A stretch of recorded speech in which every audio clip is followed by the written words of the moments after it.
Bienvenidos a Relatos del Más Allá. Me encantaría saber desde dónde nos escuchan, dejen sus comentarios, los leo con atención. Y ahora, sin más, prepárense para adentrarse en cada relato. Que los disfruten.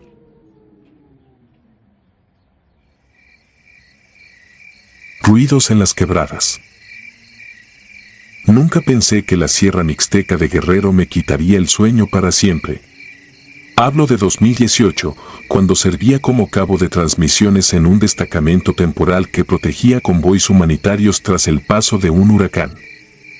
Éramos 8 en la patrulla, hombres curtidos en operativos contra laboratorios clandestinos y campamentos delictivos, pero lo que encontramos aquella madrugada no se parecía a nada que hubiésemos visto en los meses anteriores. Salimos a las 3 en punto, con el cielo cubierto por un techo de nubes que apagaba cualquier reflejo de luna. La orden era inspeccionar un viejo repetidor de microondas en la quebrada del Sopilote. Inteligencia advertía que grupos criminales lo usaban como enclave para cocinar metanfetaminas. El camino era un trazo difuso en los mapas, apenas figuraba como brecha de terracería entre laderas empinadas y barrancas llenas de encinos retorcidos. Avanzamos en las Cheyenne con las luces bajas, ahorrando baterías y cuidándonos de no alertar a posibles vigías. A esa hora, sin insectos ni silbidos de aire, el ronroneo del motor parecía un grito. Al llegar al punto de descenso desmontamos y continuamos a pie, guiados por visores nocturnos.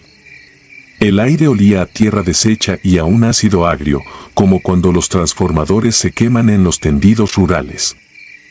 Cada paso hundía la bota en hojarasca fresca, pero lo raro era la ausencia total de ranas, chicharras o aves nocturnas. Era un silencio absoluto que oprimía los tímpanos y multiplicaba el sonido de nuestra respiración.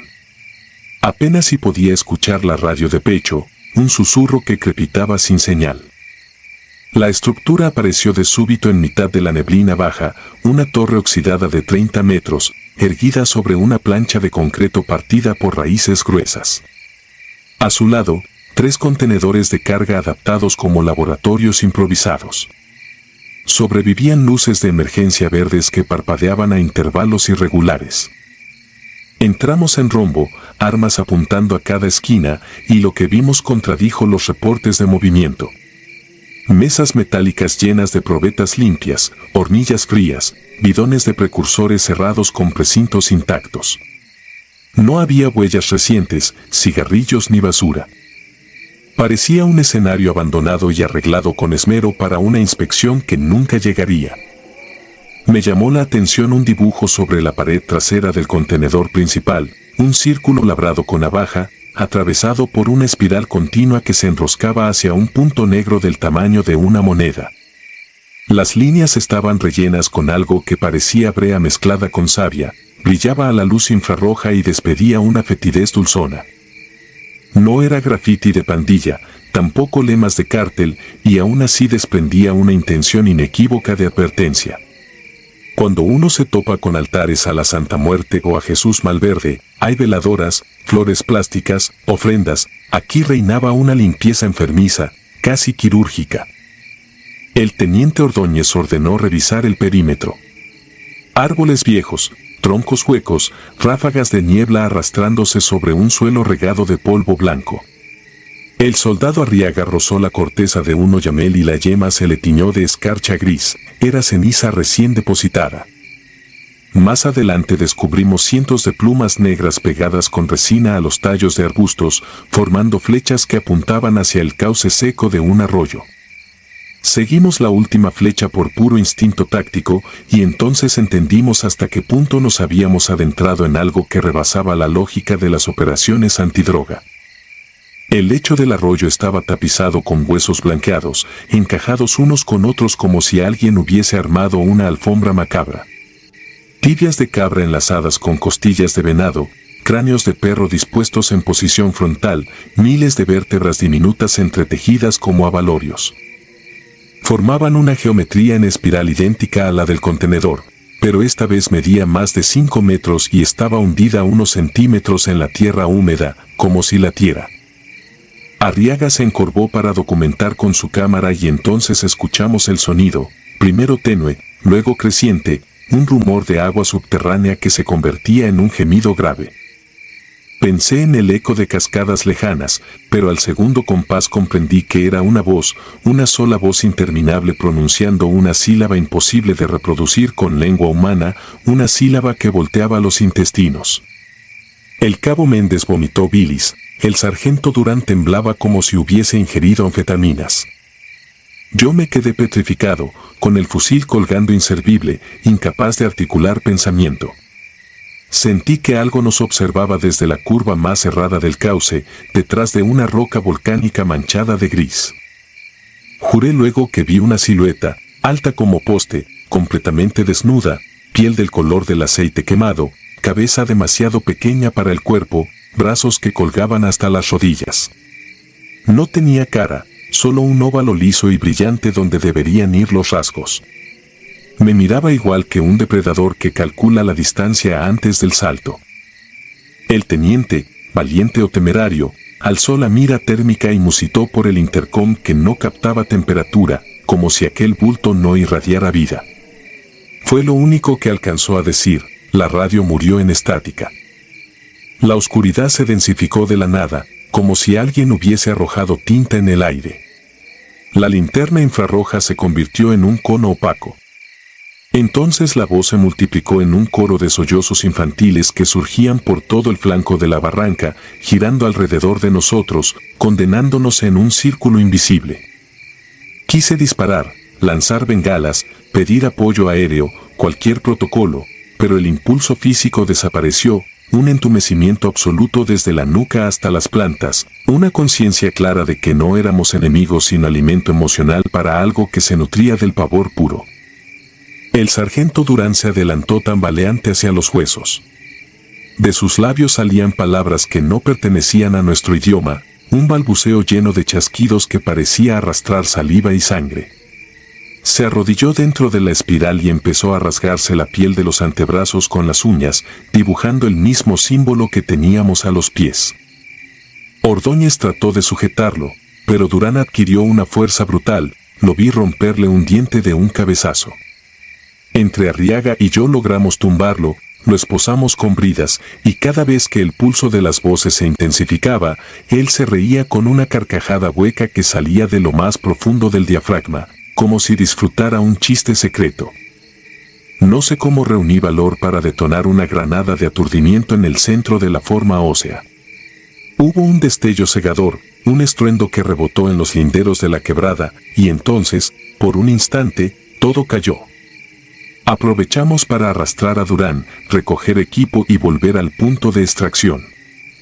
El trayecto hasta las Cheyenne fue una pesadilla lenta, caminos que parecían cambiar de pendiente, árboles que aparecían donde antes había claros, raíces que se enroscaban en las botas como serpientes vivas. Tardamos hora y media en recorrer 1 kilómetro, según la cuenta que llevaba en la mente, aunque mi reloj juraba que habían pasado 15 minutos. Una vez a bordo nos lanzamos cuesta abajo sin luces. El GPS no localizaba satélites, las brújulas giraban locas. Conducíamos a ciegas, siguiendo la caída natural de las curvas. Cada tanto, el haz de los faros revelaba bultos oscuros entre la niebla, tal vez rocas, tal vez animales enormes que se disolvían al instante. Cuando por fin encontramos asfalto, el motor estaba a punto de reventar y el amanecer teñía las nubes de un rojo visceral que me hizo temblar más que cualquier balazo que haya escuchado. En la base naval de Cruz Grande intentaron explicar lo ocurrido como intoxicación masiva por inhalación de gases corrosivos. Tomaron muestras de sangre, hicieron pruebas de drogas, interrogaron uno por uno sin permitirnos cruzar palabra entre nosotros.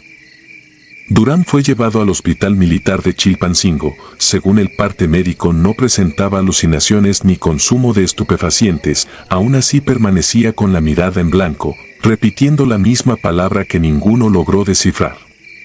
A los 3 días murió de un paro respiratorio inexplicable. Su madre, una religiosa devota, denunció que en el ataúd habían tatuajes nuevos sobre el pecho, círculos concéntricos atravesados por una línea negra. El expediente se clasificó como accidente operativo y nos dispersaron a distintos destacamentos. A mí me asignaron al centro de adiestramiento en Puebla, pero las noches se volvieron imposibles.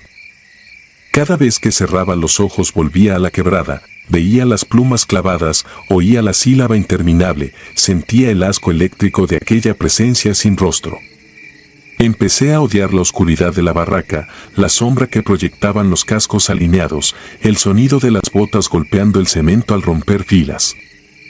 Pedí apoyo psicológico, me diagnosticaron trastorno de estrés agudo y me recetaron ansiolíticos. No funcionaron. Cuando llegó la orden de regresar de comisión a la costa, supe que no sobreviviría a un segundo encuentro. Solicité la baja voluntaria antes de cumplir la década de servicio. Me instalé en un cuarto de renta en Iguala, lejos de selvas y antenas oxidadas, y sin embargo la cosa me siguió. Empezó con arañazos en la puerta a las 3:15 de la madrugada, continuó con llamadas desde números inexistentes, un murmullo infantil que lloraba mi nombre, se materializó en sombras pegadas al techo que se disolvían cuando encendía la lámpara. Una tarde encontré sobre la mesa del comedor un puñado de ceniza fresca dispuesto en forma de espiral perfecta, la ventana estaba cerrada, no había corrientes de aire. Para entonces había fortalecido la conexión con mis antiguos compañeros a través de un grupo privado en una aplicación cifrada. No éramos más que 4 activos del pelotón original. Méndez tenía insomnio crónico, Arriaga se había vuelto alcohólico, Ordóñez, el hombre que no temía a nada, vivía en retiro religioso en Tlaxcala. Ninguno se atrevía a mencionar el símbolo, pero todos describíamos la misma aparición, una figura negra, alta, sin rasgos, cuyas manos se alargaban como ramas húmedas. Nos vigilaba desde los rincones, se reflejaba en pantallas apagadas, y cada 5 semanas exactas dejaba una ofrenda de huesos de pájaro dispuestos en espiral, donde quiera que estuviésemos. Comprendí que no importaba la distancia ni los muros, algo se nos había adherido en aquella raíz de la montaña, algo que se alimentaba del recuerdo y exigía tributo perpetuo. Un ente invocado por criminales, un antiguo custodio de la quebrada, pura maldad mineral que dormía hasta que el hombre la tocó. No lo sé, y ya no busco explicaciones. Hoy vivo con las luces encendidas, espejos cubiertos por sábanas y la radio prendida en estaciones de banda civil para acallar el silencio absoluto que precede a sus visitas. Escribo esto con el último resto de valor que me queda. Si algún día leen mi testimonio y sienten la tentación de explorar la quebrada del Sopilote, recuerden que el miedo no siempre muere con la distancia ni con las racionalizaciones de un informe oficial. Hay ecos que se quedan vibrando en la corteza del monte, esperando que los pies de algún curioso interrumpan el círculo. Entonces despertarán de nuevo, reclamarán carne, sueños y la certeza de que lo que habita allí no pertenece a ninguna página de procedimientos militares. Pertenece, simplemente, al horror que se niega a ser olvidado.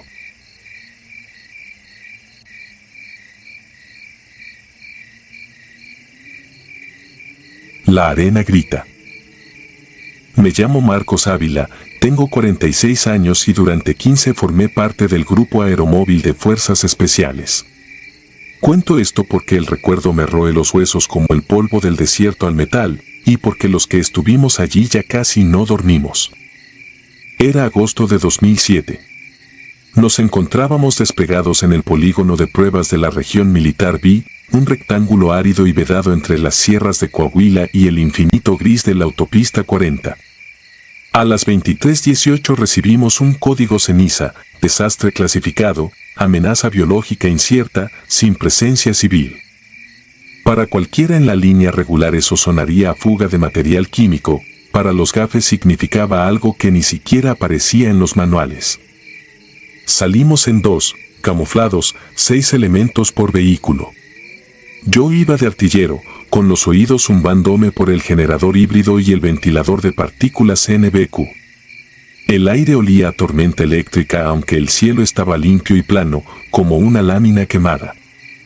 A 40 kilómetros de la base apareció un fulgor verde, colonizando el horizonte igual que una aurora enferma.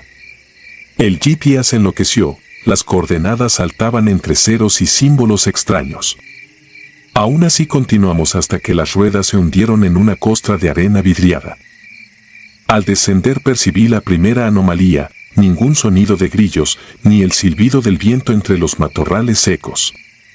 Solo un silencio que parecía absorber la sangre del cuerpo. Unos metros delante, una zanja negra abría la tierra como si algo hubiese rebotado varias veces antes de detenerse. Al final de la cicatriz, una masa ovalada, fuliginosa y palpitante, exhalaba chispas azuladas. El material no recordaba a ningún metal, era como carbón vivo atravesado de filamentos líquidos.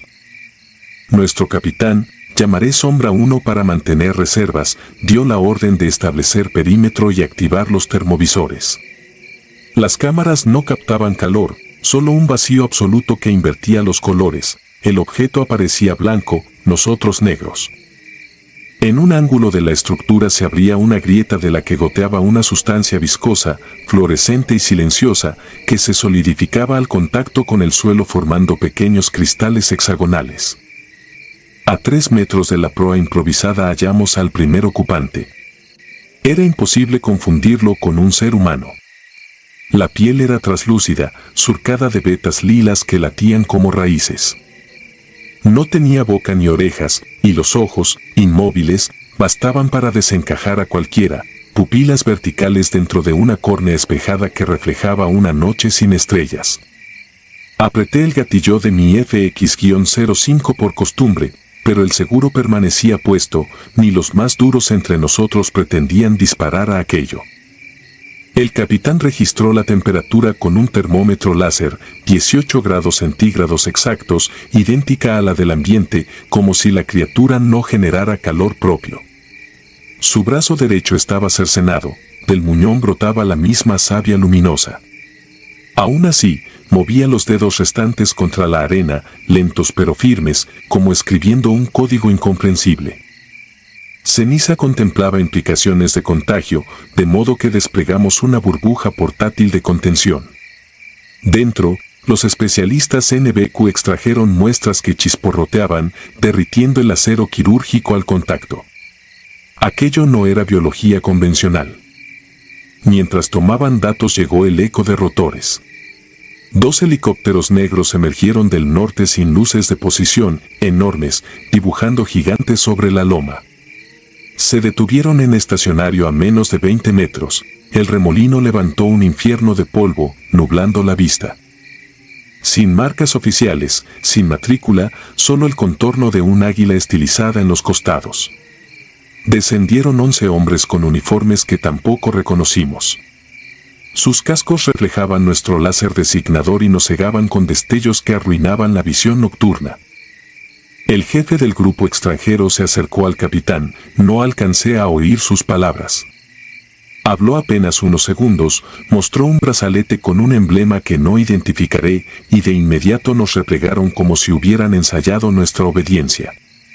No apuntaron armas, pero bastó el modo en que sus miras térmicas se detuvieron en cada uno. El mensaje era claro, ellos mandaban. Nos ordenaron formar un cordón mientras desplegaban contenedores de aleación oscura con válvulas de nitrógeno.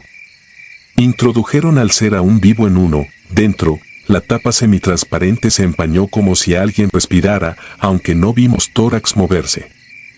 El segundo contenedor era más largo, dentro deslizaron algo envuelto en mantas reflectantes, probablemente otro ocupante, ya inerte. Después llegó lo peor. Transportaron un cilindro metálico hasta la grieta del fuselaje y abrieron la válvula. Una nube blanca devoró las brasas azules, el material dejó de palpitar y se encogió como piel quemada. Al disiparse el gas, el objeto había perdido todo color, quedando gris opaco, sin forma definida, quebradizo. Lo cortaron en secciones y las cargaron a los helicópteros con grúas suspendidas. Nos hicieron firmar documentos redactados en 3 idiomas, con amenazas explícitas de cárcel militar perpetua ante cualquier filtración. No nos permitieron conservar fotografías, ni muestras. Apenas salieron del rango visual, el capitán ordenó evacuar, pero tardamos más de 1 hora en localizar nuestros vehículos, las brújulas giraban en círculos y el punto de referencia satelital seguía muerto. De regreso a base, nadie habló. El polvo cubría las caras y el olor a tierra ionizada se quedó pegado al uniforme. En la enfermería, el radiómetro marcó picos de radiación alfa en los guantes y en las suelas. Los médicos nos bañaron con ácido peracético. El agua del drenaje salió turbia y fosforescente. Durante las semanas siguientes nos enviaron a distintos destacamentos, como piezas sueltas de un rompecabezas que ya no debía coincidir. A mí me tocó escoltar convoys humanitarios en Chiapas. A Sombra 1 lo ascendieron y luego lo retiraron con pensión anticipada. Uno de los sanitarios, Cruz Sánchez, sufrió hemorragias en la piel parecidas a quemaduras químicas. Nadie autorizó exámenes. Yo empecé a escuchar, cada madrugada, el zumbido de rotores en la distancia. Incluso dentro del cuartel, donde ningún helicóptero podía volar tan bajo. El médico militar lo atribuyó a estrés postraumático, recetó benzodiazepinas y me mandó 30 días de licencia. No sirvió, las pastillas apagaban el cuerpo, pero no la vibración detrás de los ojos. El 18 de octubre recibí una carta sin remitente. Dentro había una foto Polaroid tomada con infrarrojos, mostraba un punto blanco, humanoide, arrastrándose por la arena hacia un haz de luz. En el borde inferior, con tinta negra, no fue el único. Quemé la imagen, pero el olor a plástico derretido me devolvió al momento en que aquel metal extraño se apagaba bajo la nube química. Un año después pedí mi baja definitiva. Desde entonces vivo en un pueblo salinero al borde de la Laguna del Rey donde la señal de teléfono se pierde al atardecer. A veces, mientras el sol hunde las dunas en una sombra uniforme, recuerdo el silencio perfecto que envolvía aquel sitio. Un silencio tan absoluto que parecía comer incluso los pensamientos. Hay noches en que despierto bañado en sudor, con la sensación de que la tierra vibra bajo el colchón. Me asomo y no hay viento, no hay insectos, no hay ladridos lejanos. Solo una quietud antinatural donde ni siquiera las estrellas parpadean. Entonces vuelvo a oler el ozono y el cobre quemado, y veo el reflejo de mi rostro en pupilas que no existen. Nunca sabré qué clase de inteligencia cayó aquella noche. Lo que sí sé es que no pertenecíamos allí, ni nosotros ni los hombres sin bandera que nos sustituyeron. Ese pedazo de cielo se abrió solo para dejar pasar algo que no entiende de líneas en los mapas ni de juramentos a la patria. Algo que, tal vez, sigue reclamando la carne que le arrebatamos. Al amanecer, cuando el rumor de la laguna despierta al desierto, siento que la arena murmura bajo mis botas. Si acerco el oído, juro que puedo distinguir un susurro grave, como metal temblando dentro de una caja sellada, la voz de un tripulante que nunca regresó a su origen. Y yo, que he cargado armas contra hombres de carne, descubro que nada da más miedo que un secreto enterrado donde nadie podrá excavar. Porque el desierto no olvida. Solo espera. Algún día, cuando los satélites se apaguen y las rutas aéreas queden vacías, la arena se abrirá otra vez y devolverá aquello que se llevó, la nave, los cuerpos, el frío absoluto y ese brillo verde que convirtió la noche en un abismo. Entonces los que firmamos silencio ya no tendremos a quien culpar. La arena grita. Yo la escucho todas las noches. Y sé que un día responderá alguien, quizás desde muy lejos, quizás justo bajo mis pies. Cuando llegue ese instante no habrá helicópteros negros ni manuales de contención. Solo quedará la misma oscuridad que vimos parpadear en los ojos sin párpados de aquella criatura, y el eco de nuestra propia respiración, perdido para siempre en el desierto que aprendió a devorar el sonido.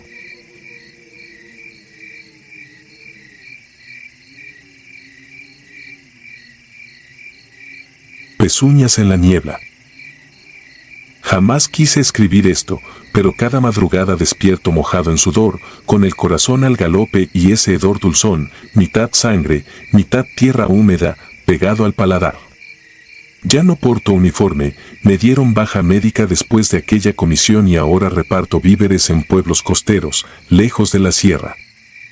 Sin embargo, cada vez que cierro los ojos regreso a aquel promontorio del Desfiladero de los Vientos, en la frontera entre Durango y Sinaloa, donde el aire parece quedarse atrapado en espirales invisibles.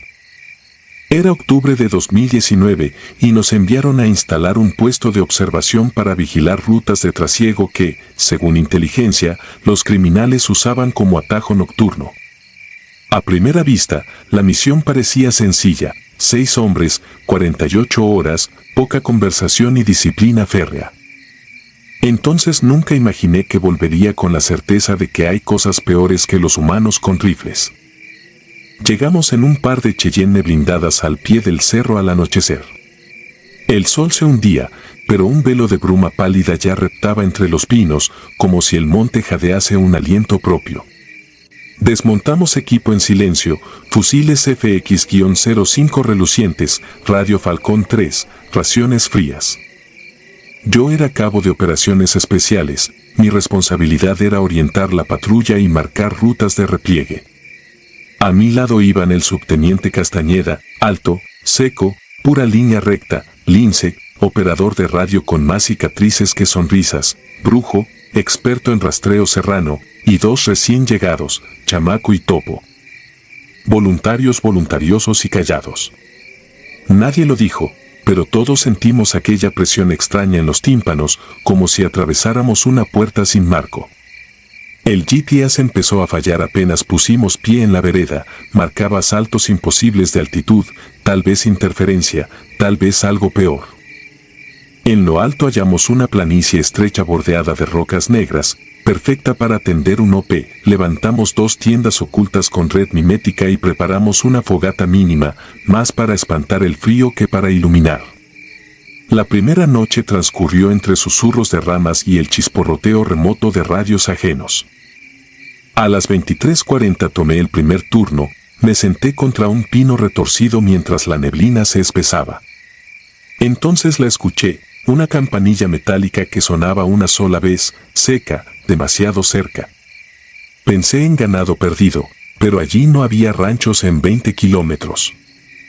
El sonido se repitió, esta vez acompañado de un crujido de ramitas, pasos irregulares, pesados, como si algo enorme se moviese con cuidado infantil. Apunté con la mira térmica, nada. El bosque aparecía liso, sin firmas de calor.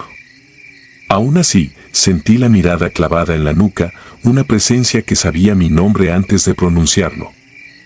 El segundo día amaneció con silencio inusual, ni aves ni chicharras. El subteniente ordenó un patrullaje en abanico de 500 metros. Brujo encontró, entre maleza húmeda, un círculo de tierra removida, con pequeñas formaciones de piedra en espiral y lo que parecían gotas de cera oscurecida. Tomó fotos y las subió al satélite, pero el enlace se cortó justo antes de transmitir. Al regresar al campamento, hallamos a Chamaco tieso, con la mirada perdida, decía haber visto a un venado parado en 2 patas, con manos humanas, a la orilla del claro. Lince bromeó para romper el hielo, pero a todos nos temblaban los labios. Esa tarde, nubes lechosas envolvieron la cima. A las 18 pudimos distinguir, en un risco remoto, la silueta de algo que se me antojó una escultura vieja, torso alargado, cuernos largos hacia atrás, brazos que colgaban demasiado. Era tan inmóvil que pensé que la piedra me jugaba trucos. Parpadeé y se había ido, dejando un hueco en la bruma como si la hubiera absorbido. Nadie comentó nada, era más fácil creer que ninguno la vio. La segunda noche empezó con un silencio aún más opresor. Poco después de medianoche, Lince perdió la señal de su radio, salió de la tienda a revisar la antena improvisada y nunca volvió. Al principio creímos que se había alejado a orinar, pero pasaron 15, 20, 30 minutos. Salimos a buscarlo, fusil al hombro, formados en rombo. No hallamos huellas, solo aquella bruma densa, el olor a savia fría y, de nuevo, la campanilla metálica, tintineando a la derecha, a la izquierda, detrás de nosotros al mismo tiempo. Brujo susurró una oración, y Castañeda ordenó regresar a la posición, haríamos espera hasta el alba.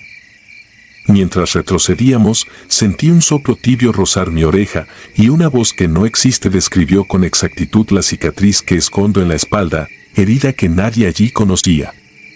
Me giré con un latigazo de pánico, no había nadie.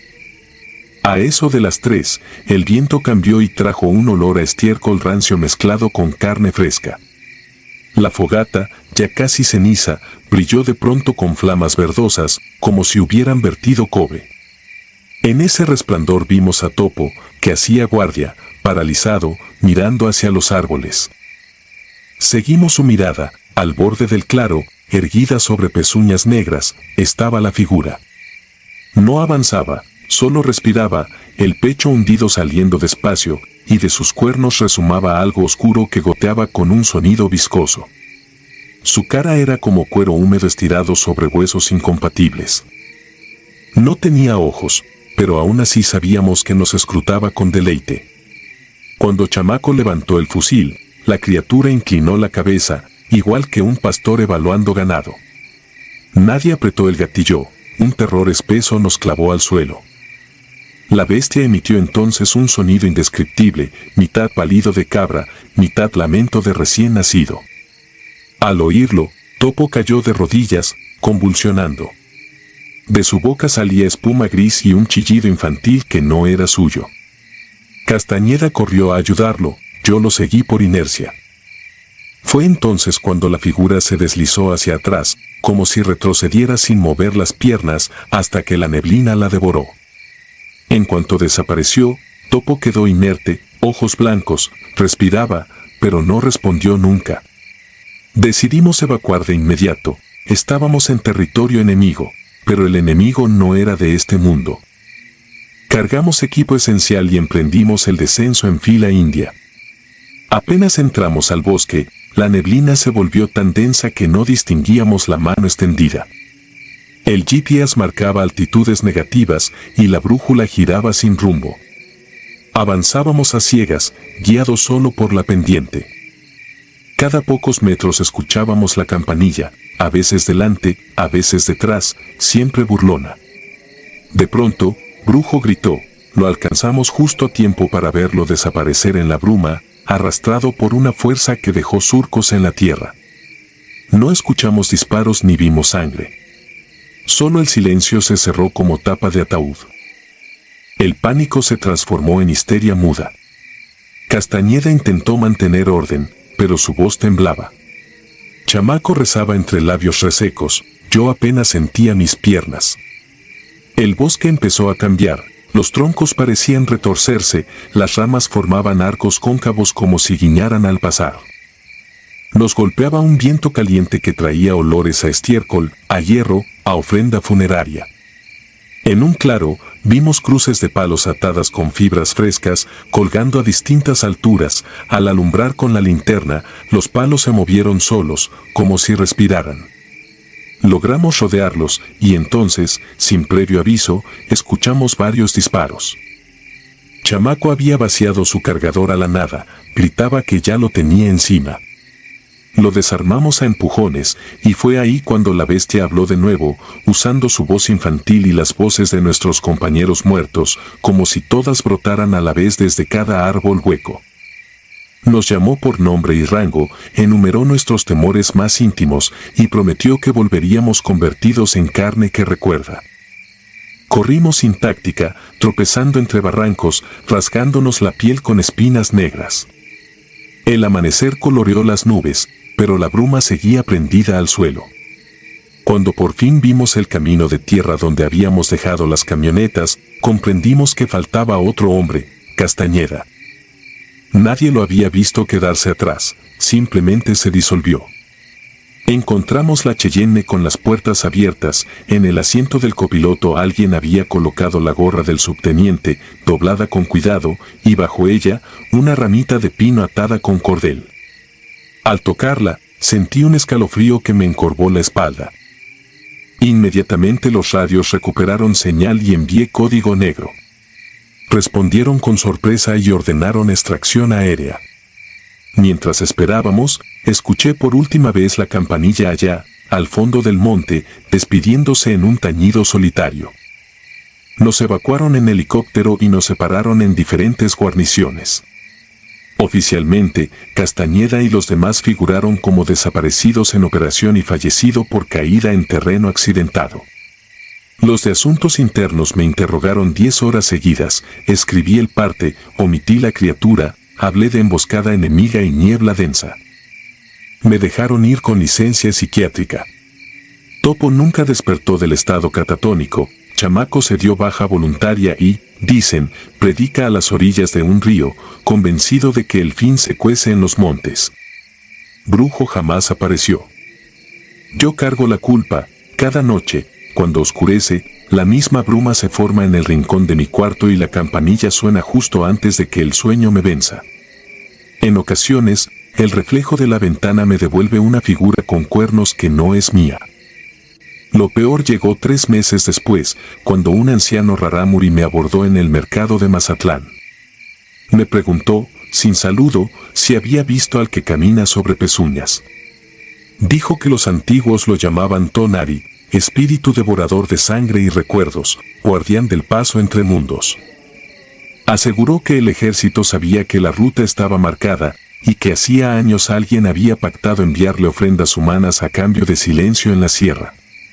No quise creerle, pero supe que decía la verdad cuando me extendió la gorra de Castañeda, la original, no la que hallamos, aún doblada y húmeda de rocío.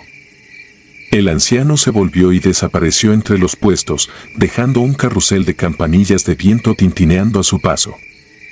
Desde entonces vivo con la sensación de que todo fue un sacrificio planificado y nosotros fuimos piezas prescindibles. Cuando el insomnio me vence, camino hasta la playa y observo la bruma que se levanta del mar al amanecer. En su danza espesa siempre alcanzo a distinguir, por un segundo, la sombra alta y delgada de aquel ser, con los cuernos recortados contra el sol naciente, aguardando pacientemente a que regrese a la sierra. Sé que algún día lo haré, quizá guiado por un extraño impulso, quizá porque la deuda nunca se pagó completa. Y cuando ese día llegue, estoy seguro de que la campanilla sonará por última vez y la niebla cerrará el círculo de pezuñas sobre mi corazón para que siga latiendo allá arriba, en silencio, bajo un cielo sin aves ni amanecer.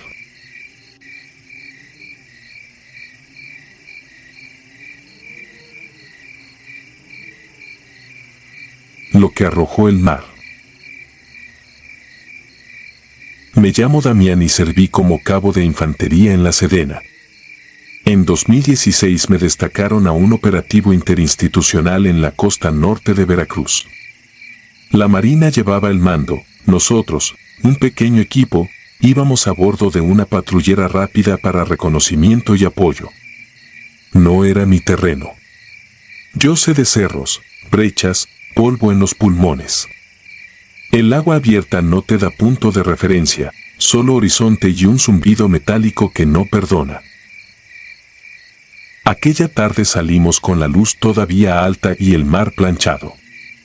Nos internamos unas millas, siguiendo un rastro de posiciones donde habían visto lanchas brincadoras.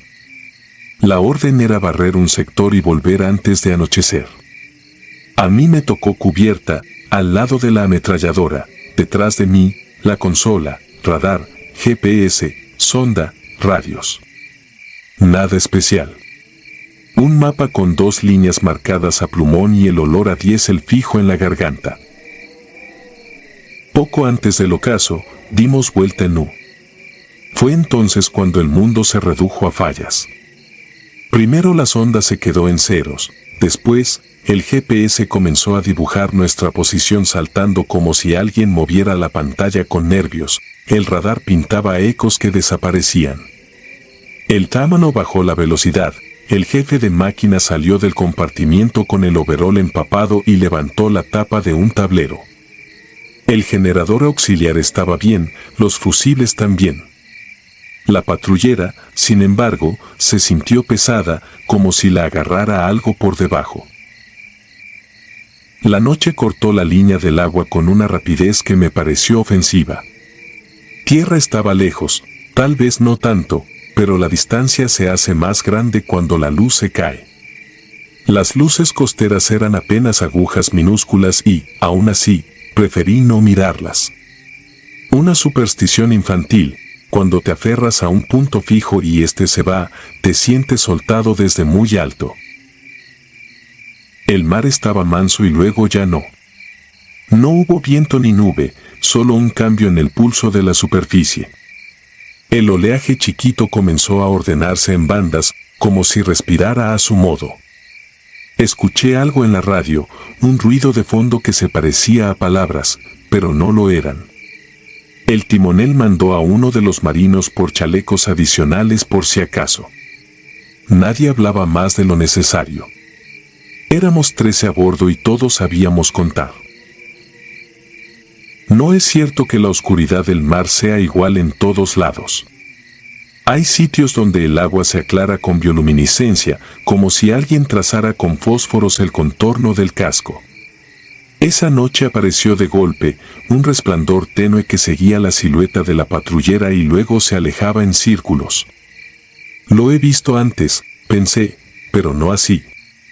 Porque los círculos no se expandían de manera normal, se cerraban en sí mismos, formando una elipse que parecía medirnos. Cuando parpadeé, la superficie frente a la proa se abombó. No hay otra forma de decirlo. No fue una ola. Fue una elevación, como si el mar fuera una lona levantándose desde abajo por una mano invisible. La patrullera crujió. Sentí el golpe en las plantas de los pies. Alguien detrás de mí dejó caer una llave y nadie se agachó a recogerla. El jefe de máquinas metió el torso bajo otro panel. Dijo algo sobre reiniciar un sistema y apoyó la frente en el marco como quien reza sin darse cuenta.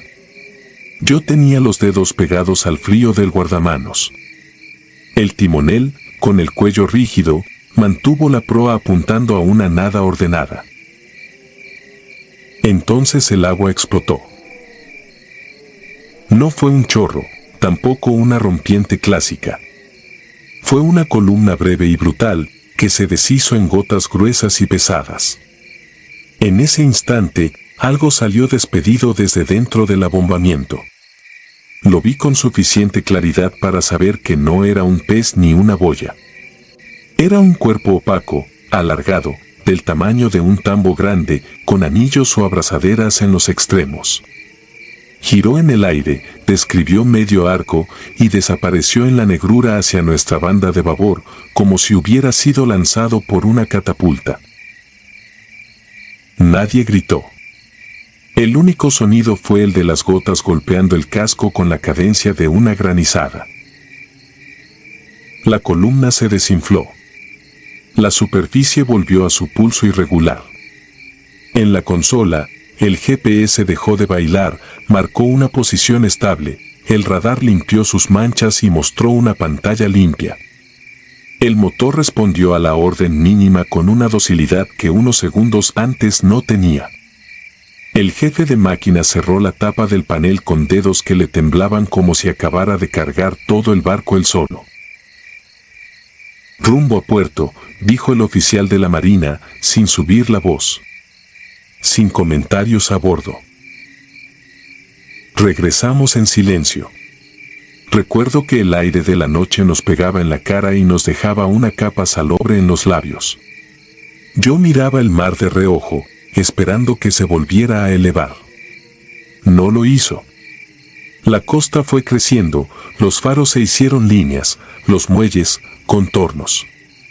Yo no dejé de sentir, sin embargo, que nos seguían, no desde la superficie, sino desde abajo, alineados con nosotros, a la misma velocidad.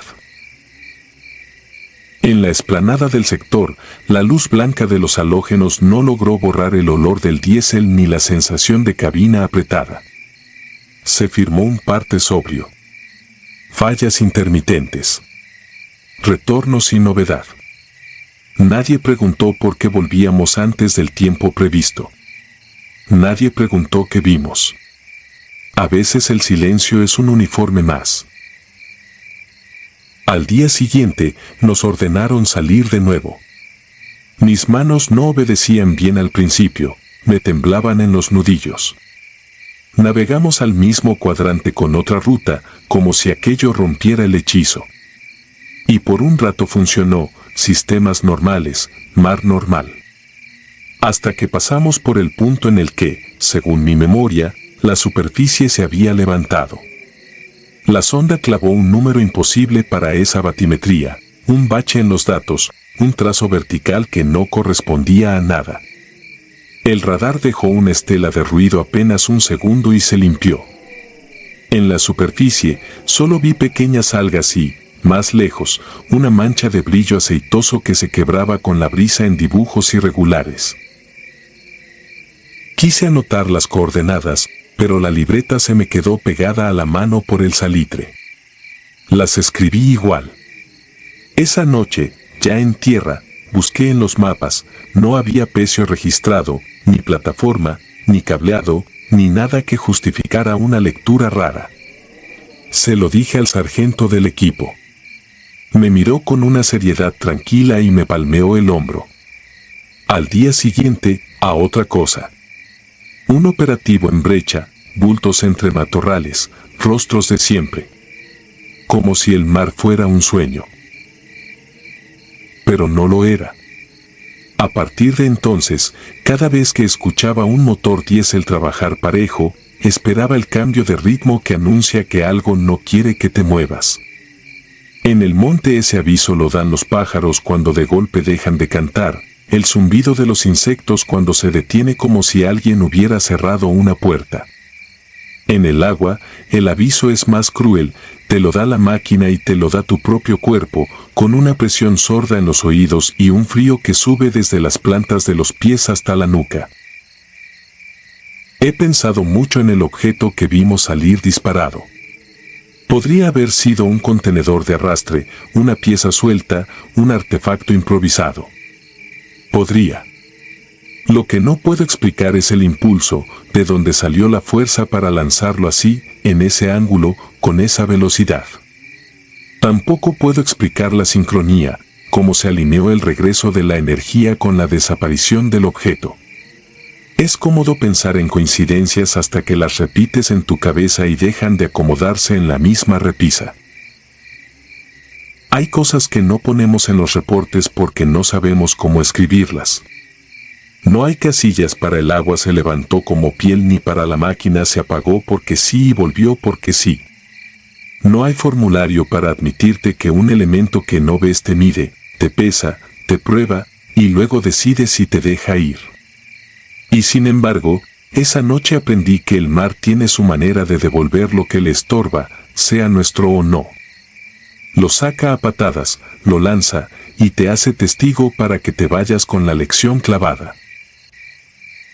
A veces, cuando me asignan guardia y la madrugada está quieta, recuerdo la elipse de luz cerrándose bajo nuestro casco y el objeto rotando, mudo, en el aire corto antes de desaparecer. No rezo. Solo mantengo las manos ocupadas y la mirada en un punto que no me traicione. Porque hay distancias que se agrandan cuando las nombras. Porque hay historias que no se cuentan para asustar a nadie, sino para que, si alguna vez te toca, sepas que lo peor no fue lo que viste, sino lo que te midió y te dejó ir. Y que quizá, solo quizá, no fue la patrullera la que se salvó esa noche, sino algo allá abajo lo que decidió no tenernos encima.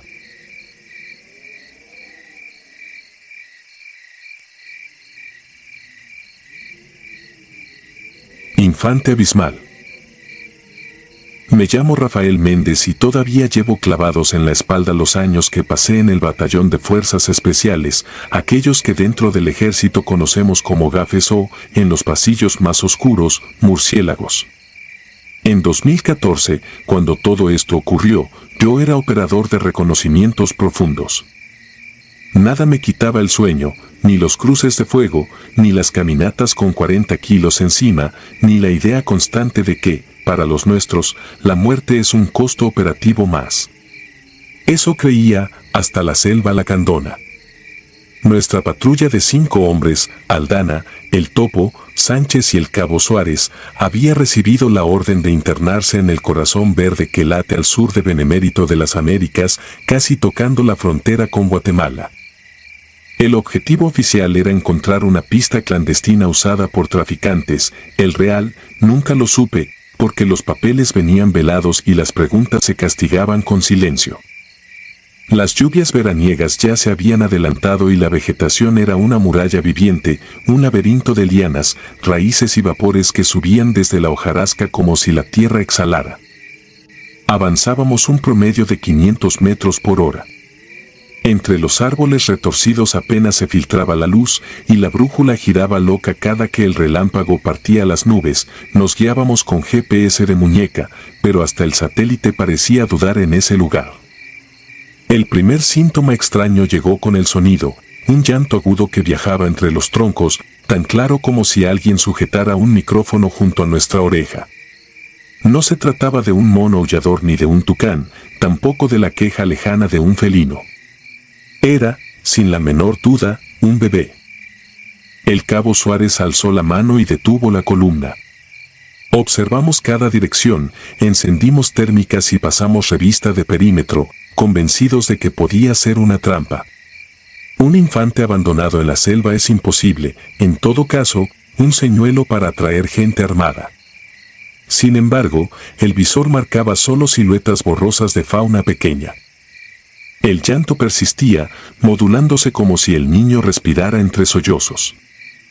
Tomamos rumbo hacia la fuente, rompiendo ramas húmedas, hasta llegar a un claro minúsculo donde corría un arroyo chocolatoso. Bajo la lluvia fina, sentado sobre una piedra y con el agua golpeándole los pies desnudos, estaba el niño. Tendría, calculé, unos 16 meses, piel pálida, vientre ligeramente abultado, mejillas enrojecidas por el frío. No llevaba ropa, ni insectos lo hostigaban, y la lluvia parecía deslizarse sobre él sin dejar rastro de barro. Algo en la escena era tan perfecto que se volvía antinatural.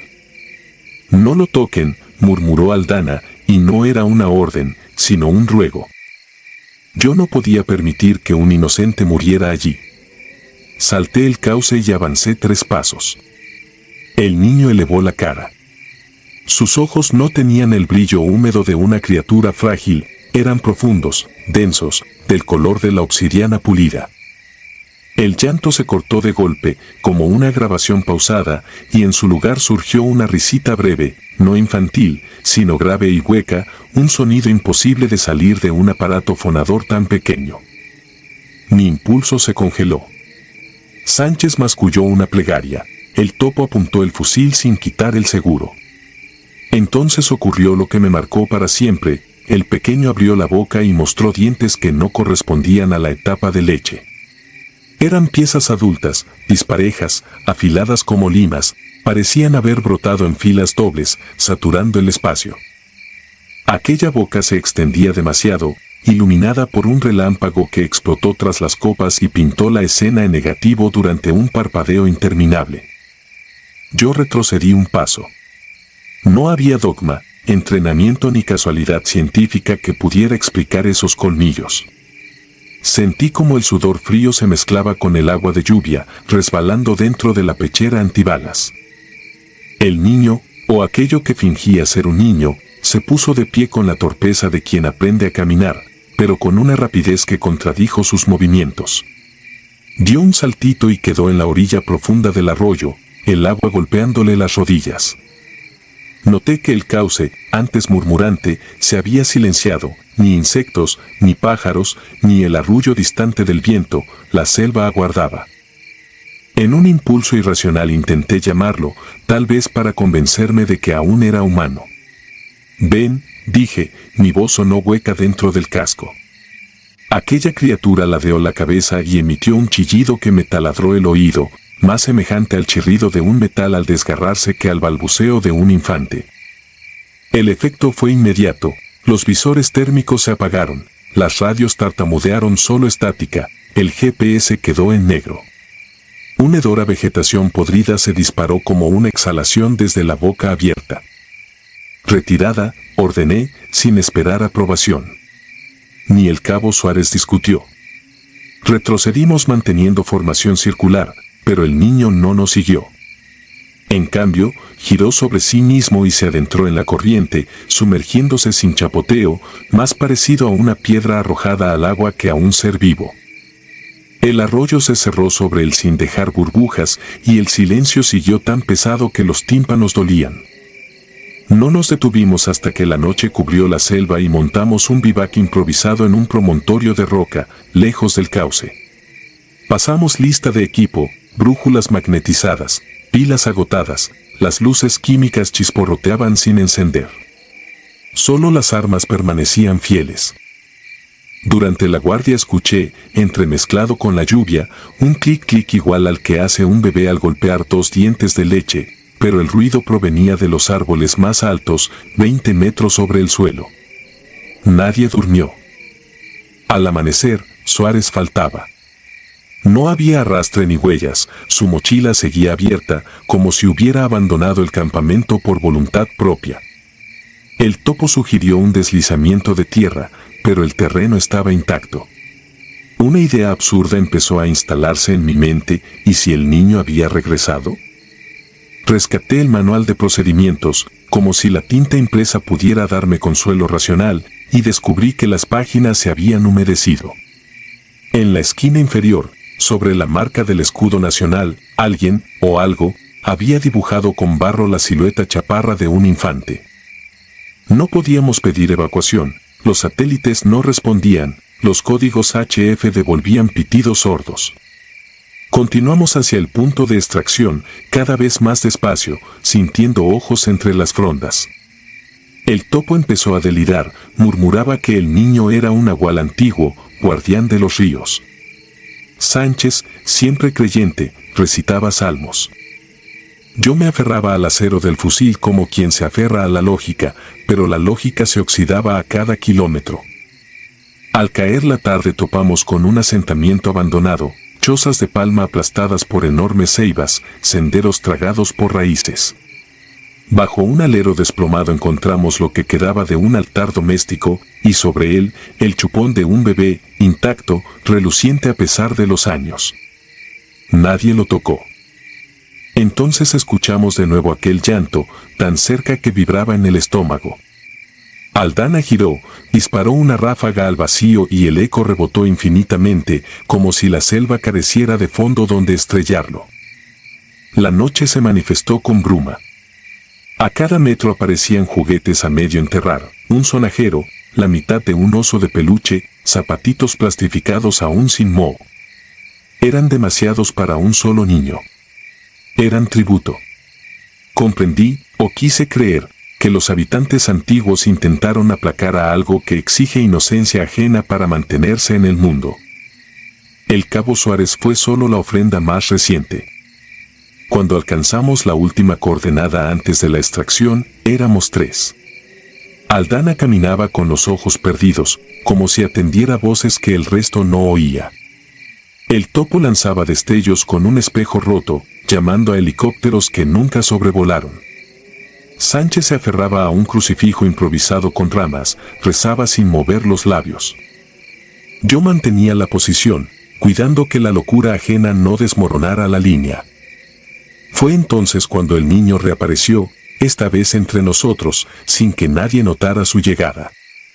Estaba de pie sobre las hojas, seco a pesar del aguacero. Sonreía con esa boca ajena y, en la penumbra, sus dientes destellaron como cuchillas. Sentí que el aire se solidificaba, mis pulmones no obedecieron. Aldana abrió los brazos, hipnotizado, y avanzó. Llamé su nombre, no respondió. El niño extendió una mano diminuta. Al contacto, Aldana cayó de rodillas, gimiendo un ruido bajo, tembloroso, que terminó en silencio cuando su cabeza se inclinó a un ángulo imposible y el peso del cuerpo tiró hacia adelante. No disparé. Hubiera querido hacerlo, pero mis dedos no distinguían la orden de tensar el gatillo, una parálisis de pánico los consumía. El topo empujó a Sánchez para huir y ambos tropezaron, rodando ladera abajo entre matorrales. El niño le siguió con ese paso inestable y veloz, girando breves zancadas que parecían aparecer y desaparecer, como cuadros aislados de una cinta dañada. Yo corrí en la dirección contraria, a ciegas, hasta romper el follaje y caer en un claro donde soplaba viento limpio. Allí, por primera vez en 2 días, el GPS despertó con un pitido. El punto de extracción estaba a menos de 700 metros. Encendí la bengala y el humo teñido de magenta se elevó pidiendo auxilio. Durante los 15 interminables minutos que tardó el helicóptero en llegar, escuché pasos menudos bordeando la maleza, el chasquido de dientes que jugaban a rozarse y, cada tanto, la risa adulta filtrada por la garganta de un recién nacido. El piloto no preguntó por el resto, su rostro reflejaba el tipo de órdenes que nacen en escritorios donde nunca llega la humedad de la jungla. Al ascender, alcancé a ver desde el aire el río acaramelado partiéndose en meandros.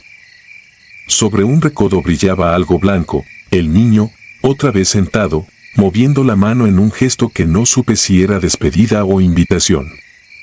Hoy vivo lejos de la selva, pero de noche escucho un llanto atravesar las paredes, como si la selva hubiera anidado en mi oído interno. Busqué explicaciones, ventriloquia de aves, ilusiones provocadas por gases pantanosos, trauma de combate. Ninguna encaja con los dientes adultos, con el brinco imposible, con Aldana rompiéndose como madera verde. Soy hombre de ciencia limitada, pero aprendí que la selva no usa libros de texto, fabrica sus monstruos con la materia que tenga a mano. A veces le basta un cuerpo diminuto y una sonrisa demasiado larga. Cuando cierro los ojos todavía veo la boca brillante, el abismo redondeado de sus encías. Si alguna vez despiertas a medianoche y te parece oír un bebé riendo en la tormenta, no salgas a buscarlo. No todos los infantes merecen arrullo, algunos solo necesitan que los mires para reclamarte como parte de su caudal. Yo lo aprendí en la Lacandona, donde el agua devora la cordura y regresa cada temporada con hambre nueva.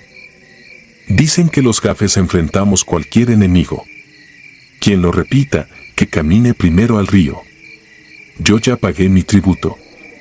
Y cada segundo que respiro es apenas un préstamo concedido por el infante abismal que acecha, paciente, a la puerta misma del recuerdo.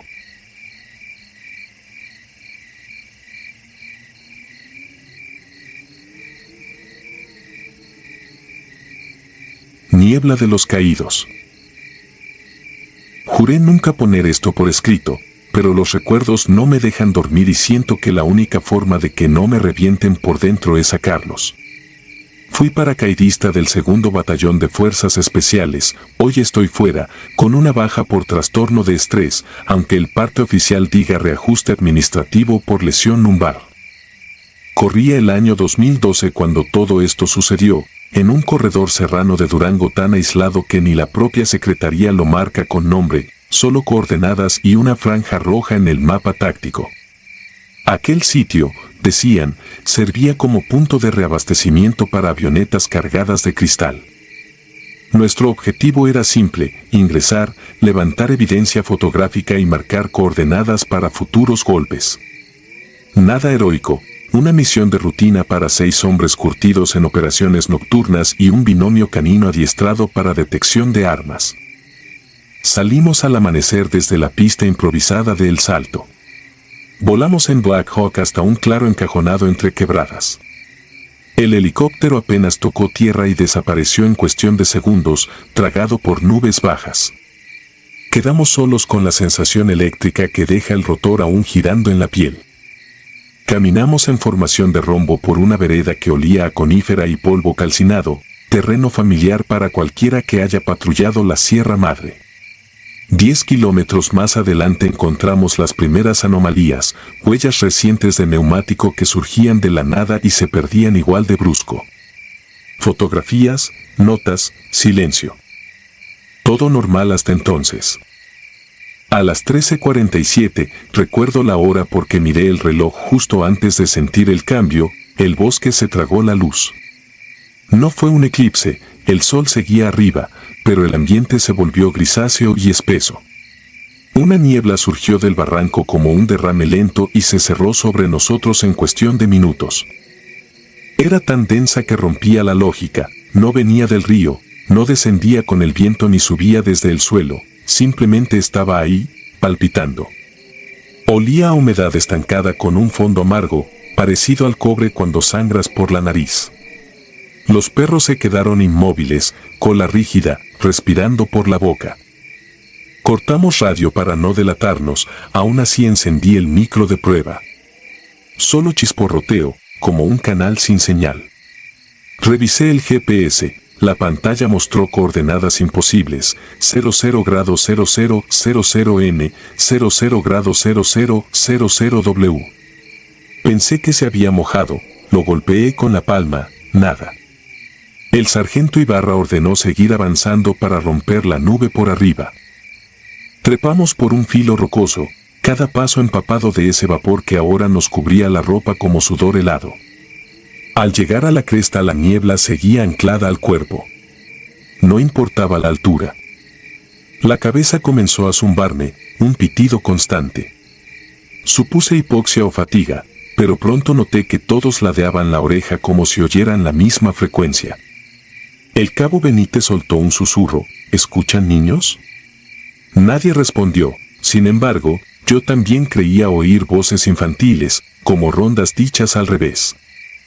El aire sabía metálico, y el silencio verdadero, el que se impone cuando bajas la respiración al mínimo, ya no existía. Había algo vivo dentro del ruido. A las 15:10 el can detector, Alik, se lanzó colina abajo ladrando con desesperación. Su guía corrió tras él, los perdimos de vista en 2 segundos. Nunca escuchamos ladrido de retorno ni grito humano, solo un golpe seco distante, como un costal arrojado desde altura. Buscamos señales, encontramos nada. Fue la primera baja no declarada. Con la moral escarbando fondo continuamos. 18 minutos después, el soldado primero Morales se detuvo a mitad de paso, clavó la mirada en un claro inexistente y comenzó a hablar con alguien invisible.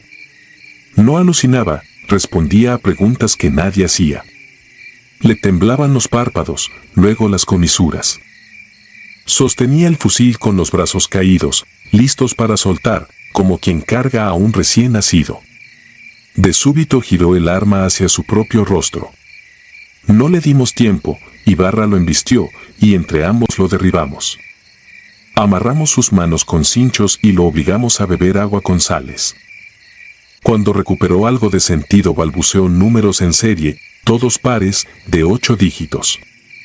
No reconocía su nombre. Se decretó pausa para replantear ruta. Fue entonces cuando notamos la brújula girar sin control y el barómetro marcar altitudes alternantes.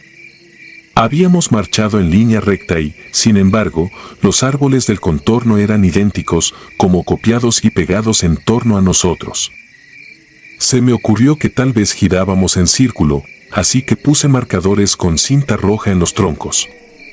Media hora después pasamos junto a la misma cinta, desgarrada y húmeda, pero con una diferencia que me quemó la sangre. Había 2 marcas idénticas, una sobre la otra, como si otra patrulla hubiera colocado la misma señal antes que yo.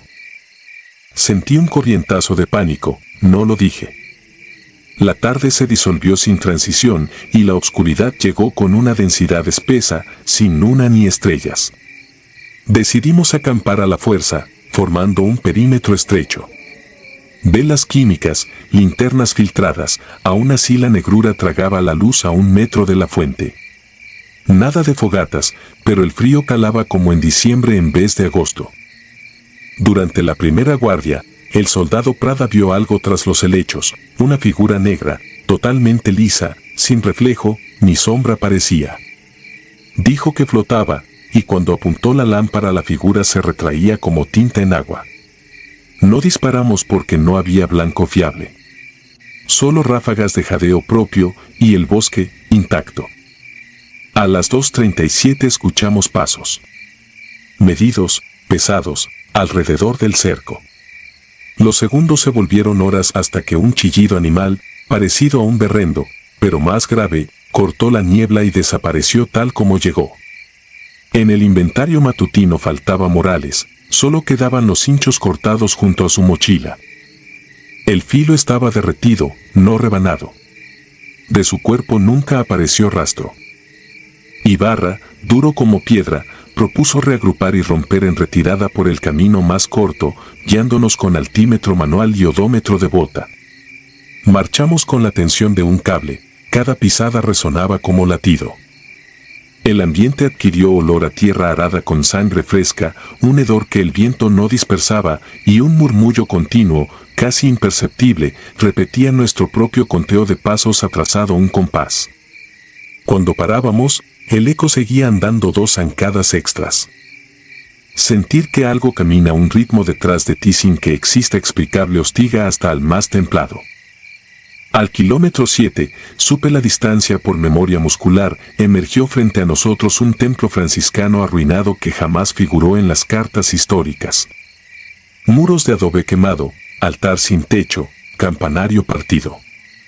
Pero lo repugnante no era la ruina sino la fila de chalecos tácticos colgada de la cornisa, todos viejos, con insignias de unidades descontinuadas desde los 90.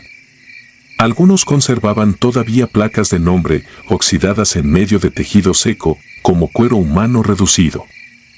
El perro restante, Hades, gimió y tiró la cola, segundos después se revolcó espasmando y murió sin un solo quejido más. Nadie lo tocó. Se quedó con los ojos abiertos, pupilas dilatadas al punto de ocultar el iris. No recuerdo la hora exacta del pánico total.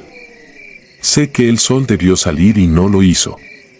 La bruma seguía igual, un velo inmóvil. La ansiedad colectiva mutó en desconfianza. Cada silueta podía ser duplicada. Evitábamos mirarnos de frente, el miedo a encontrar un reflejo postizo nos paralizaba. El cabo guardado comenzó a rascarse los brazos, se arrancaba trozos pequeños de piel, convencido de que algo se le metía por los poros. Intenté inmovilizarlo, pero me pegó un cabezazo que casi me rompe el tabique. Lo dejé atado a un pino. Cuando volví, 10 minutos más tarde, la cuerda estaba rota y las huellas partían en 2 direcciones opuestas, imposibles para un solo hombre. El sargento Ibarra se quedó a solas conmigo. Éramos 2 sombras cargando fantasmas. El hambre dolía como cuchillo, la garganta olía a óxido. Avanzamos siguiendo pendiente negativa, toda agua corre hacia abajo, pensé, y un río verdadero nos rescataría de aquella pesadilla. Y sí, escuchamos agua, pero era un siseo como ebullición, no un arroyo. Encontramos un cauce negro que burbujeaba sin espuma, reflejaba el cielo sin mostrar árbol alguno. Ibarra se inclinó a probarlo, lo detuve. Aún así mojé mis dedos para marcar la locura. El líquido se evaporó en el guante dejando una mancha aceitosa y el ruido de hervir adentro del oído. Abandonamos el cauce sin mirar atrás. Fue entonces cuando la niebla se abrió por primera vez, un boquete circular se abrió 40 metros adelante revelando luz solar, polvo suspendido y, lo juro, un tramo de carretera asfaltada que conozco bien, la libre Durango-Mazatlán, exactamente a la salida del túnel El Sinaloense. Corrí sin pensar. Ibarra me seguía un paso atrás. Sentí piedras firmes bajo las botas. Crucé el umbral y la niebla se disolvió como humo tras explosión. Giré para llamar al sargento, y solo vi bruma cerrándose. No salió nadie detrás de mí. Un tráiler cargado de borregos frenó a centímetros. El chofer juró que llevaba 2 horas pitando porque me había materializado de la nada. Eran las 11:22 horas del sábado, 18 de agosto. Yo había despegado el jueves 16 y, según mi reloj interno, no habían pasado ni 30 horas.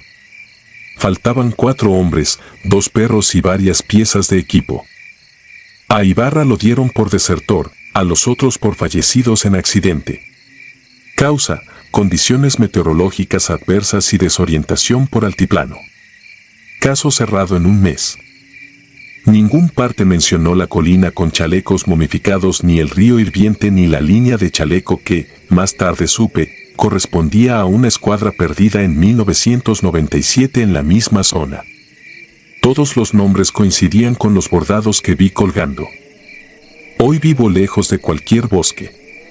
Trabajo catalogando archivos en una oficina sin ventanas. No conduzco de noche, la niebla en la carretera todavía me provoca arcadas. Algunas madrugadas despierto convencido de que sigo allá, porque el zumbido en mis oídos regresa y oigo el paso retrasado que me sigue. Lo escucho ahora mismo, mientras escribo, avanza cuando yo paro, se detiene cuando escribo rápido. Me pregunto si de veras salí aquel día o si la cosa que volvió fue solo un duplicado que aprendió a imitarme lo suficiente para engañar al resto del mundo. Quizá lo único real sea la niebla y yo siga caminando dentro de ella, contando pasos que nunca terminan.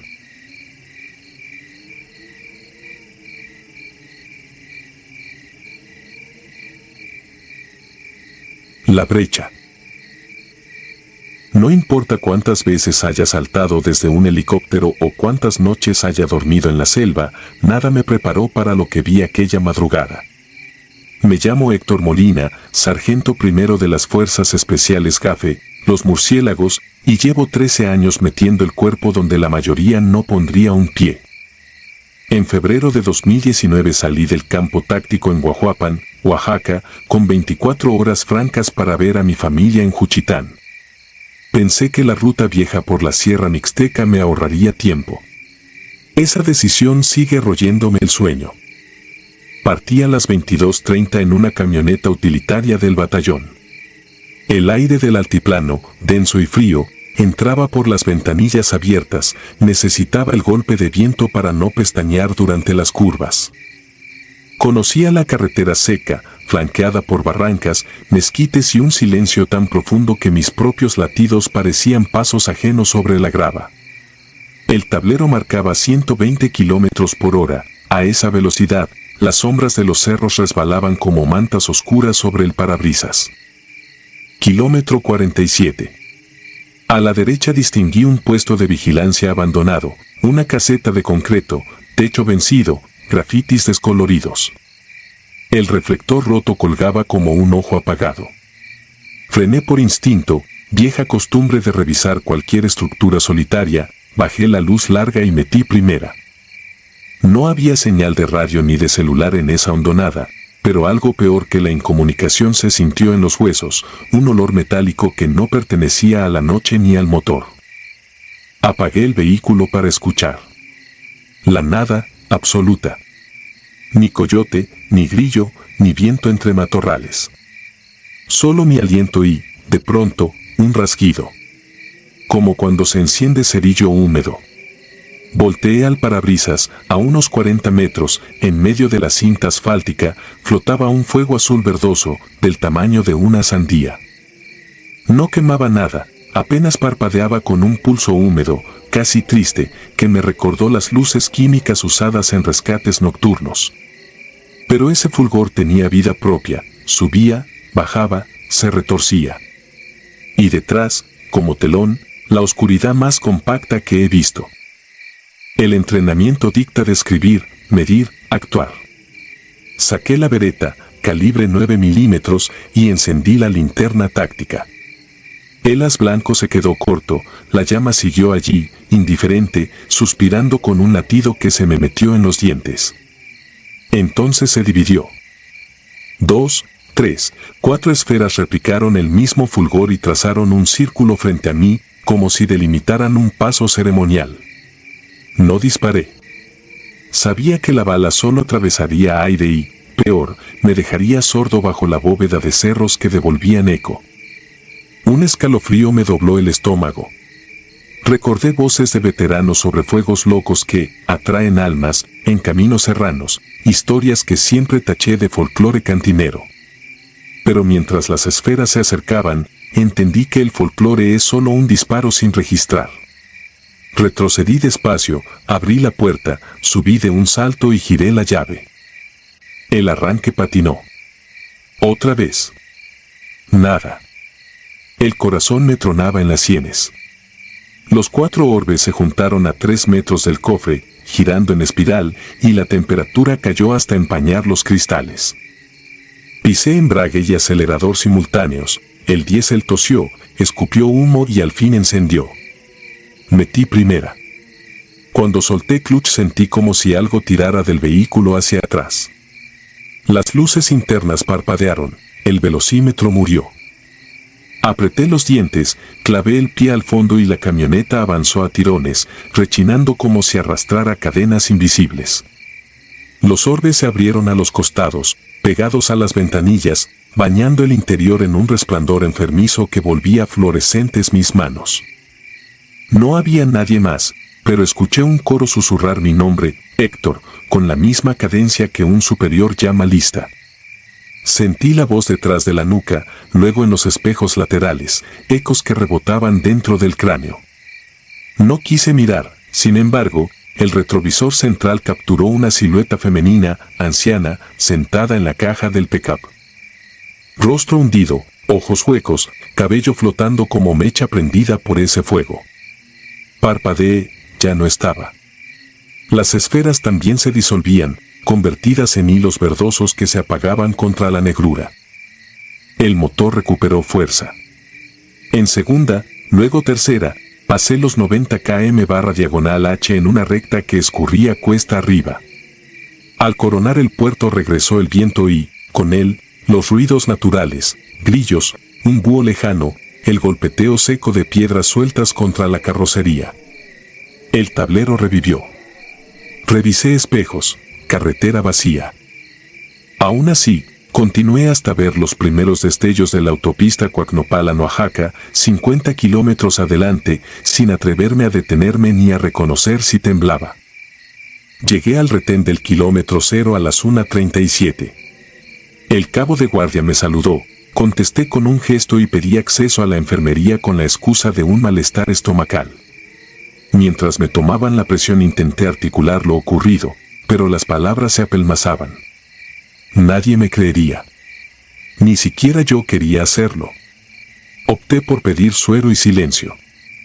En la litera, respiré el olor a desinfectante que suelo asociar a heridas leves después de un despliegue. Sin embargo, el corte invisible que llevaba era otro.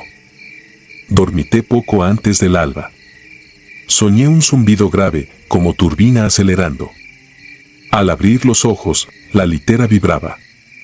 Pensé que era un tráiler pasando sobre la autopista, mas provenía de mi pecho, mi marcapasos biológico desbocado. La fiebre marcaba 38 grados centígrados y subía. El médico militar preguntó qué me había ocurrido en la montaña. Guardé silencio. Él vio algo en mis pupilas, quizá el reflejo de la llama imposible, y ordenó reposo de 24 horas. Acepté el reposo físico, sobre el mental no pude hacer nada. A mediodía, el oficial de operaciones convocó un briefing. Se reportaron rumores de brujería carretonera entre los habitantes de Zapotitlán, desapariciones, luces nocturnas, cadáveres de chivas sin sangre. Sugirió aumentar patrullas, pero descartó el tema como superstición, palabra maldita para cualquier murciélago. Escuché en silencio, sintiendo el pulso en los dedos como si todavía sostuvieran el volante mientras la carretera tiraba de mí hacia la nada. Esa noche me asomé al patio de armamento. Desde la grada se veían las montañas recortadas contra un cielo sin luna. El aire olía a tierra húmeda y diésel. Entre los contenedores de munición distinguí un chisporroteo verde. Fue apenas un destello, como reflejo en cristal, pero suficiente para helarme. Parpadeé, nada. Sin embargo, comprendí que la sierra había marcado su territorio. Uno no cruza ciertos límites sin pagar peaje. En el informe oficial registré fenómeno lumínico no identificado, sin contacto hostil. Mentí cuando anoté que no había habido afectación al equipo ni a la tripulación. Yo era la tripulación y sigo afectado. Desde entonces cargo una navaja con empuñadura de ocote bendecido, regalo de un sargento mayor zapoteco que juró que el ocote arde aún bajo el agua. No creo en talismanes, pero necesito algo que me recuerde que mis manos pueden oler a resina y no a miedo. Han pasado 6 meses. Duermo con la lámpara encendida, algo que nunca hice antes, ni en campaña. El brillo tenue me asegura que las sombras siguen siendo sombras y no la antesala de aquel fuego vivo. A veces, en maniobras nocturnas, el reflejo de una linterna contra el uniforme de un compañero me sobresalta y levanto el fusil antes de pensarlo. No cuento esto para buscar lástima. Lo dejo escrito porque sé que otro murciélago tomará esa misma brecha algún día, confiado en su mira nocturna y su chaleco balístico.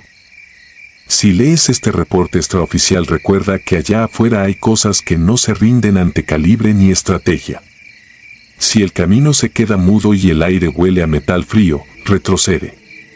Y si un fuego verdoso intenta invitarte a bajar la ventanilla, pon primera, pisa a fondo y deja que la bestia de motor rugido te arrastre lejos. Puede que la carretera sea larga, pero no tanto como las noches que te esperan si la llama logra entrar en tu espejo. Yo, Héctor Molina, Murciélago 12, continúo en servicio activo. Cumplo órdenes, entreno reclutas, limpio mi arma. Todo parece igual, salvo el instante, cada madrugada, en que cierro los ojos y el silencio vuelve a asfixiar la sierra.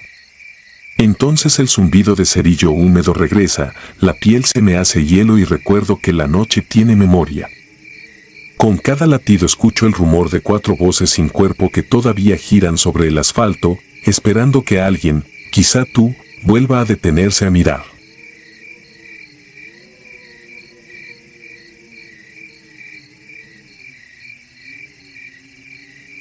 Cirujano del olvido. Jamás pensé que el miedo pudiera sentirse como un órgano más, palpitando dentro de uno mismo, hasta aquella comisión en la selva de Calakmul, en 2015. Éramos 7 elementos del 13º Regimiento de Infantería, enviados a revisar un presunto aeródromo clandestino cerca de la línea fronteriza. El Estado Mayor insistía en que se trataba de una verificación rutinaria, pero todos sabíamos leer entre líneas, si algo era demasiado callado en los partes, era porque alguien quería que siguiéramos ignorantes. Nos internamos al amanecer por una brecha cubierta de lianas y ceibas retorcidas. El verde era tan espeso que la luz llegaba filtrada, como si el sol estuviera agonizando allá arriba. El silencio era antinatural. Ni monos aulladores ni chachalacas, solo el motor apagado del Humbee crujiendo mientras se enfriaba. Tenía la sensación de que la selva respiraba con nosotros, reteniendo aire para algún final imprevisto. A mediodía hallamos la pista, un tramo de tierra aplanada, manchas de combustible viejo y trozos de lona quemada. Parecía abandonada hacía tiempo, pero algo en los bordes, cartuchos percutidos de calibres que no usamos, advertía reciente ocupación. Anotamos coordenadas, tomamos fotografías y comenzamos la retirada. Ahí cayó el mundo. El primer tiro no fue en ráfaga, fue un único estampido, solitario, que destrozó la radio en la espalda de Sánchez. Inmediatamente después, la selva explotó con fuego cruzado que venía de todas direcciones. Nos tiramos al suelo, intentando localizar blancos invisibles que se mimetizaban entre la maleza. Más que un combate, era una cacería. Una bala me perforó bajo el ombligo, diagonal de izquierda a derecha. Sentí el estallido caliente de la sangre mojando la faja y la cadera. Agarré mi fusil, pero las piernas me fallaban. Gutiérrez y Gómez me arrastraron hasta un hundimiento calizo, un cenote seco cubierto de raíces. Desde allí solo veía destellos de acero y siluetas moviéndose como sombras gruesas. El tiroteo duró lo suficiente para que la tarde se volviera noche sin darse cuenta. Cuando los disparos se apagaron, la oscuridad fue absoluta, un líquido denso que te llenaba los oídos. Con la hemorragia, el frío de la selva se me clavó tan profundo como el plomo. Sentía como los latidos se hacían cortos, con un zumbido lejano en la cabeza. Mis compañeros me aplicaron un vendaje de presión improvisado y dejaron un suero a goteo, pero el sangrado seguía. Nadie podía moverse del cenote, el mínimo ruido atraería a los tiradores si seguían ahí, y la radio de respaldo estaba inutilizada.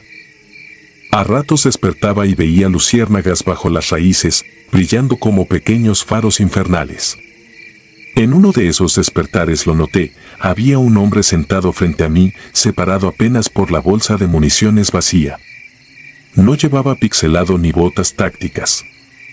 Portaba lo que parecía un uniforme de paño gris, sin insignias modernas, y una bata blanca que le llegaba a las pantorrillas, amarillenta en los dobleces.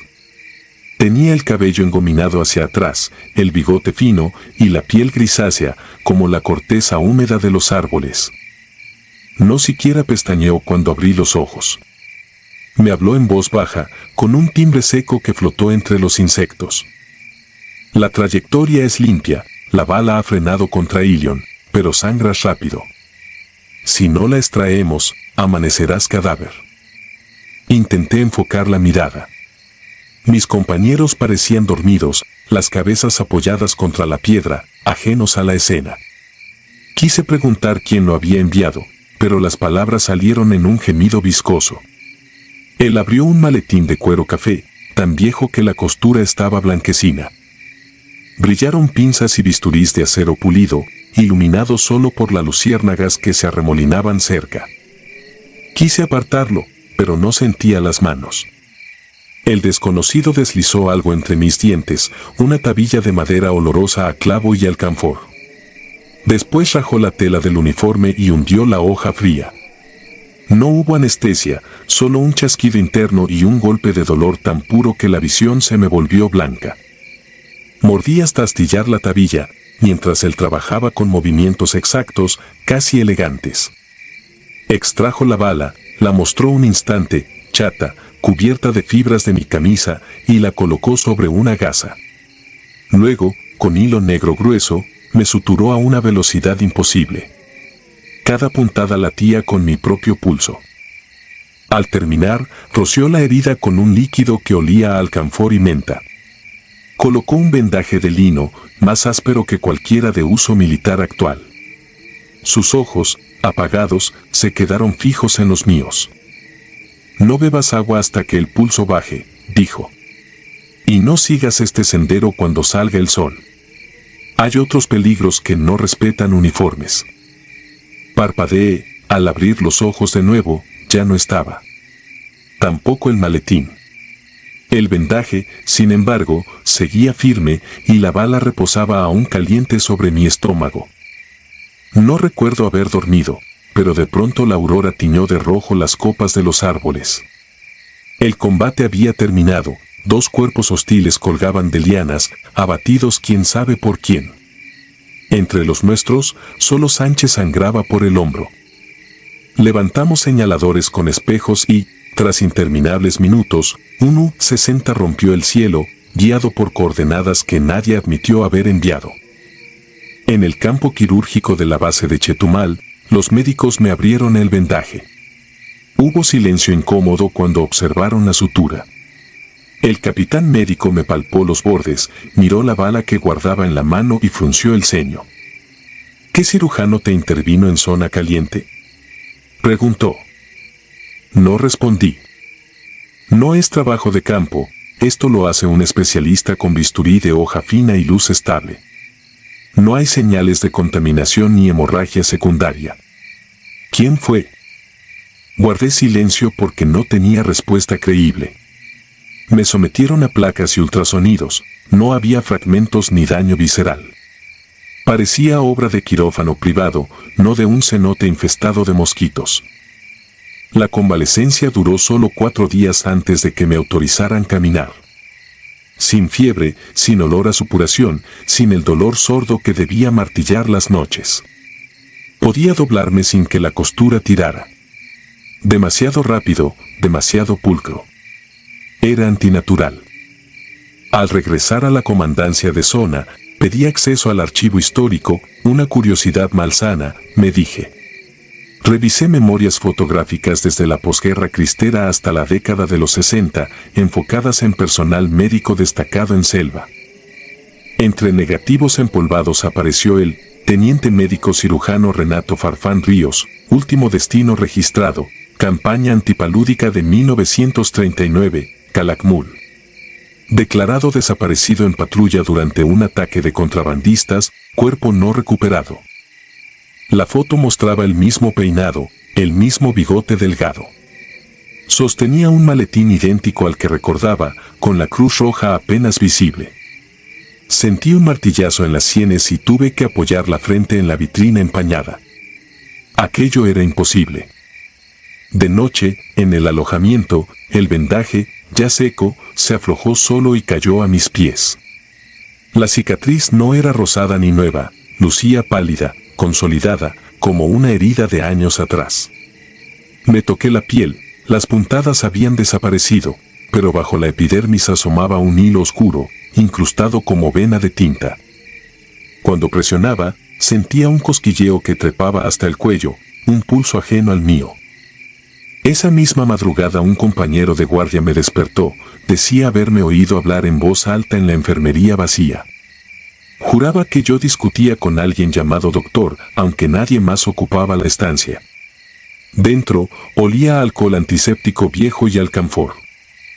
Sobre la mesa, las gasas estériles habían sido trazadas en forma de cruz, y en el centro descansaba la bala, reluciente, sin rastros de sangre seca. Comencé a pasar las noches en vela. Cada vez que el sueño me vencía, soñaba el bisturí hundiéndose de nuevo, pero esta vez no extraía nada, insertaba objetos fríos que se desplazaban por mis venas. Despertaba con el abdomen incandescente y el sabor metálico detrás de la lengua. Las horas de insomnio se llenaban con ruidos mínimos, pasos blandos junto al catre, el chasquido de un maletín abriéndose, respiraciones que no eran mías. Solicité mi baja temporal alegando estrés post-combate. El psiquiatra militar dijo que confundía culpa con alucinaciones. Pero él no había sentido la presencia, ni visto cómo la cicatriz se cerraba como si un tiempo distinto rigiera su tejido. Regresé a la selva con ropa civil semanas más tarde, impulsado por una pulsión difícil de explicar, debía encontrar el cenote.